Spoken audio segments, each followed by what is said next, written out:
Bismillahirrahmanirrahim. La yestavi ashabun nari ve ashabul cenneh.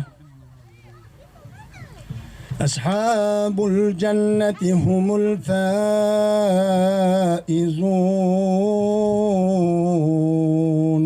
بل رأيته خاشعا متصدعا من خشية الله.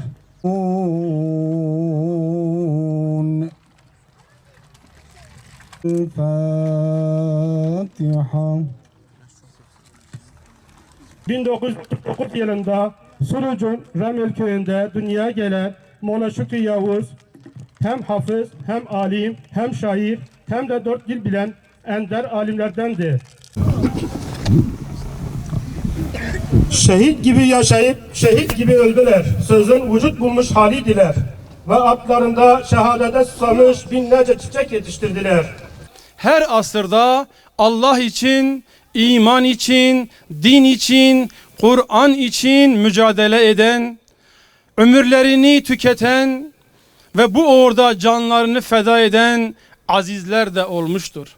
İşte bugün mezarları başında bulunduğumuz bu her iki peygamber varisi alimlerin de durumu böyledir. 90'lı yıllarda küfrün her türlü rengini ortaya koyduğu, zulmün her çeşidinin yaşandığı ve toplum olarak, millet olarak dinden, İslam'dan ve Kur'an'dan uzaklaştırıldığı bir dönemde bu toplamda Kur'an'ın yasaklandığı, imanın gönüllerden çıkartıldığı ve zulmün her şeklinin yaşandığı bir dönemde, İslami mukaddesatlara hakaretlerin yapıldığı bir dönemde bu iki azizimiz, bu iki şehidimiz, bu iki peygamber varisi olan alimlerimiz ayağa kalktılar. Allah'ın dostlarıyla dost oldular. Allah'ın taraftarlarıyla taraftar oldular. Bir oldular, güç oldular, kuvvet oldular. Kendilerine yakışanı yaptılar. Çünkü Molla Şükrü ve Molla Muhyiddin seydalarımız, azizlerimiz, şehitlerimiz, Allah Azze ve Celle'nin sevgili kulları, aziz kulları, Resulullah sallallahu aleyhi ve sellem onları şöyle tarif etmiş. İnnel ulemâe veresetul enbiya. O alimler peygamberlerin varisleridirler. Peygamberlerin varisleri olan bu alimler elbette kendilerine yakışanı yapacak, peygamberlere olan varasetlerini yerine getirecek, peygamber davasına sahip çıkacaklardı. Kur'an davasına sahip çıkacaklardı. İman davasına sahip çıkacaklardı. Çünkü peygamber varisi olmak bunu gerektiriyordu. Bir yerde mukaddesatlara hakaret ediliyorsa, İslami değerler çiğneniyorsa ve toplum ifsada götürülüyorsa, eğer o toplumda peygamber varisi olan alimler ayağa kalkıp harekete geçmiyorsa, bütün her şeyini ortaya koyup bütün bedelleri ödemeye göze almıyorsa, o zaman o alim alimliğini yapmıyordur. İşte Şehit Molla Şükrüddin, Şehit Molla Şükrü ve Şehit Molla Muhyiddin seydalarımız bunun farkındaydı değerli kardeşlerim. Bunun bilincindeydiler. Kendi kendilerine diyorlardı ki, küfür böyle hakimken, zulüm hakimken, İslam'ın mukaddesatlarına hakaret ediliyorken, bu Müslüman toplum birileri tarafından cehenneme doğru sevk ediliyorken, biz evimizde nasıl oturabiliriz? Biz koltuklarımızda nasıl oturabiliriz? Biz mevkilerimizde nasıl oturabiliriz? Eğer böyle bir şey yaparsak, yarın mahşer meydanında, Allah'ın huzurunda Resulullah sallallahu aleyhi ve sellemin yüzüne nasıl bakacağız? Allah Resulü bize dese ki, ey alim, ey Şehit Molla Şükrü, ey Molla Muhyiddin, sizler birer alimdiniz. Toplum içerisinde alim olarak biliniyordunuz. Benim varislerimdiniz. Benim varisliğimi niye yapmadınız? Benim gibi niye mücadele etmediniz?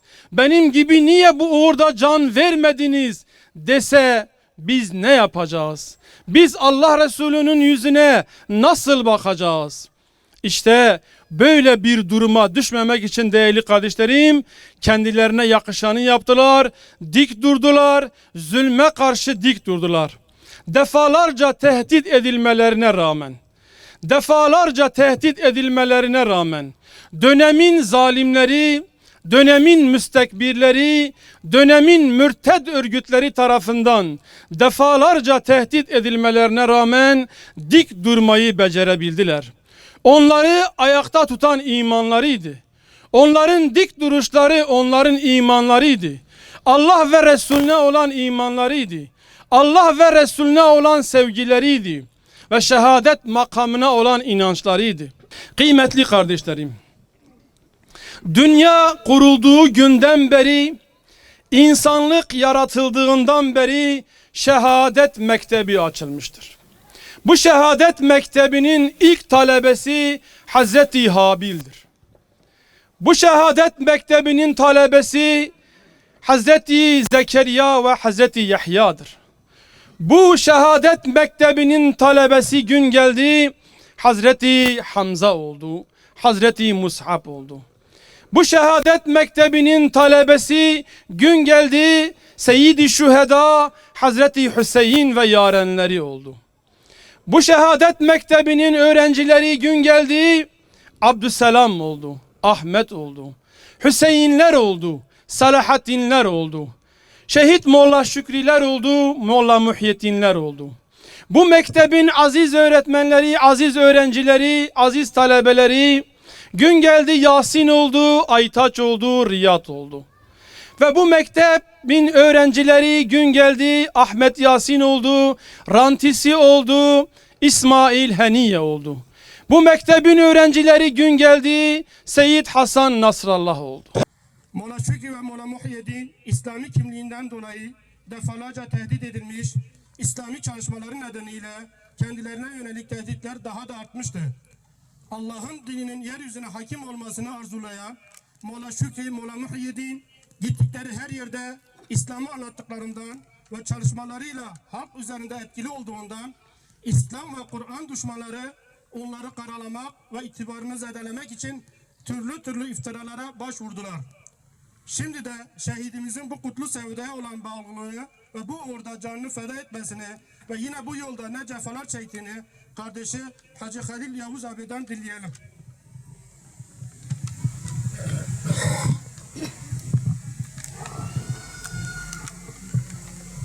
Yalnız Şehit Molla Şükrü hem alim bu, hem medrese bu, hem dernek bu, hem fakir ve fukarat dahi ki hem jî bibêjin abid bu birro bi şevê xwe û çi qasad bi hanek û nafile hebûn elhamdülillah dikirin dawê xwe jî yirtmiş dikir û Xwedê Teala çilê emir ku ewkaya dikir. Xwedê Teala zaten ewkaya şehîdekî ku dimeşa şehîd bû. Berî şehîd bi di sala heftê da 1907 da me digo wê vayî şehîd bikire. Zaten belli dikir di şehadet belli dikir. Xwedê Teala rehma xelme wan te bike. Mineşşeytanirracim. Bismillahirrahmanirrahim. Elhamdülillahi Rabbil alemin. Esselatu vesselamu ala Resulina Muhammedin ve ala alihi ve sahbihi ecmain. Allahümme la tuhricna mined dünya illa ma'a şehadeti vel iman. Allahümme ihşurna fi zümreti şühedai ve salihin. Allahümme inneke afuvun kerimun tuhibbul affe fa'fu anna ya Rabbel alemin. Nifağı onların aralarına yerleştir ya Rabbi. Müslümanlar arasında birliği, beraberliği ve kardeşliği daim eyle ya Rabbel alemin. Kardeşliğimizi güçlendir ya Rabbi.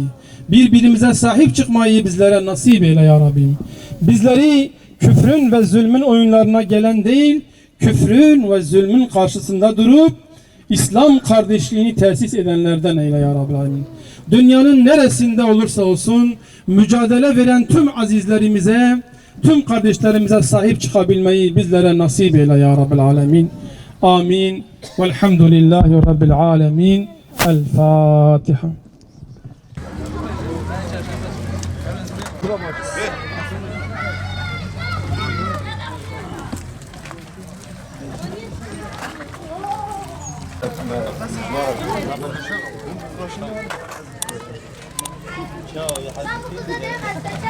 a